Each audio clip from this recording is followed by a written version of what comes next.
What's up guys and welcome back to From the Attic.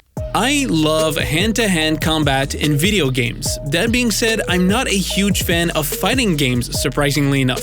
I can completely recognize the craft that goes behind them, but the whole 1v1 2D arena-style gameplay is just not my thing. I do enjoy arcade beat-em-ups though, games that feature larger groups of enemies like Streets of Rage for example. But what I love the most is when hand-to-hand combat is mixed with 3D action-adventure, games like Sleeping Dogs or the Batman Arkham series. Unfortunately, since combat is just one of the many gameplay pillars in those types of games, the encounters end up being a little bit shallow most of the time, even though they're really fun to play and look freaking badass. But I've always wondered if there was a way to blend all of this together into one single epic game. And Sifu is exactly that. Not only is it my favorite fighting game ever made, but it's also much harder than I thought it was going to be. It's definitely not for everybody, and I have a lot of things to say about it. But before I jump into it, a really quick shout out to the sponsor of this video. If you're interested in good royalty-free music and video footage, then check out Artlist and Artgrid. There's a special offer in the description down below. Click on it, get a bonus free month, and also support the channel at the same time. With that being said, let's talk about Sifu.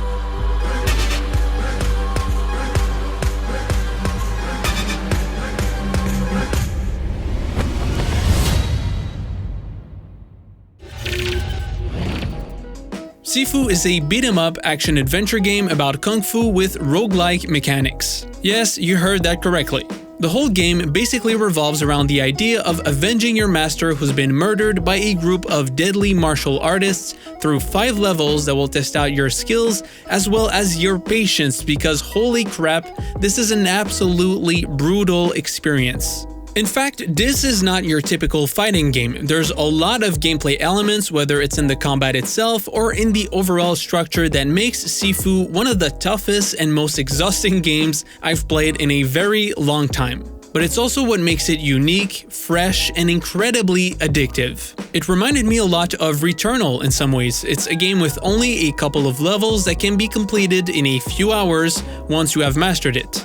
But it takes time until you get to that point. You can spend hours and hours practicing and dying over and over again before you see the final credits. Speedrunners will freaking love this thing. This is definitely one of those get good type situations, but Sifu has a very interesting approach to how it tackles death. Let me try to explain it as best as I can. The game has 5 different levels. You start the first one at age 20. The goal is to fight your way through enemies and get to the final boss in one piece. That sounds easy enough, right? But there's a twist. Every time you die, you get a point added to your death counter. And thanks to a magical talisman, when you come back to life, you age the same number of years. The maximum age is reached the moment you get to 70 years old, then if you get killed, that's the end of the line, you restart the level at the youngest age you started it. But here's the catch.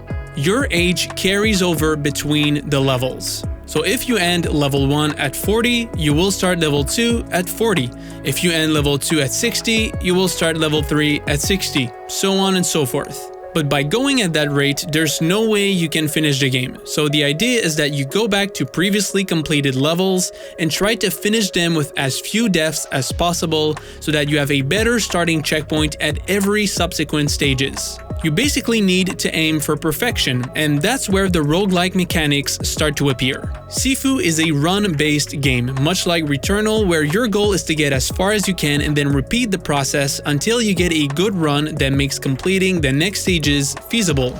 And the penalty for dying in Sifu is pretty big. You lose the upgrades from the skill tree as well as the various bonuses you get from the shrines in this particular stage. But don't get scared, there are a couple of things that will make your life a little bit easier. First of all, you can unlock permanent skills by investing experience points 5 times in the same skill. I would highly suggest to focus on a couple of them instead of buying one of each every single run. These skills range from environmental attacks, new movesets, new combos, things like that. Some of them are definitely not as useful as others, but they're all fun to use in my opinion. Then you also have the shortcuts. Much like in From Software games, these allow you to bypass certain combat encounters to get to the boss room faster. But what's cool about them is that they feed into the evidence board system. In every level, there's clues to find in the shape of collectibles. They can either give you some backstory or they can provide you with access to new areas. For example, at the start of level 1, there's a locked door in the first building you enter. But by killing these guys later in the level, you will find the keys needed to unlock this door for subsequent runs,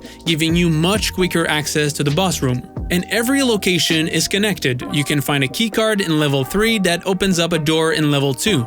This is simple stuff, but I really like that. It does give you some micro objectives to complete aside from just fighting people, and it adds a welcome sense of adventure to the game. So you do have this balance between things you keep and things you lose, and all of this combined gives Sifu an incredibly unique, fun, rewarding, but also deeply challenging progression system. One that asks you to aim for perfection through repetition and perseverance. And that's exactly where Sifu finds its identity, because it's a game that revolves entirely around mastery. And because the game is very challenging, you need to understand the mechanics and the controls on a truly meaningful level. And the only way to achieve this is to practice. For me, I found this extremely compelling and just so much fun. If you enjoyed Returnal, you're gonna love this. I feel like Sifu is sometimes harder than Returnal though, so keep that in mind if you almost went insane trying to complete this game. Despite the repetition, I never got bored a single second while playing this game. And that's because everything about it is so freaking well made. The gorgeous watercolor aesthetic, the punchy sound design, the incredible animations, the cool references to movies like Oldboy and The Raid, the gorgeous abstract sequences, Sifu is such a stylish game. Presentation-wise, it's definitely one of the most interesting titles I've seen recently, but really what makes this game truly incredible is the minute-to-minute gameplay. Good lord, where do I start with this? On the surface, Sifu looks a lot like what you would find in the Batman Arkham games, and even though on paper the concept is similar, the execution is completely different, especially on the defensive side. The way you deal damage is relatively familiar. You have light and heavy attacks, different combos, and you can pick up melee weapons, which are super satisfying to use. But it's the way you block that feels unique.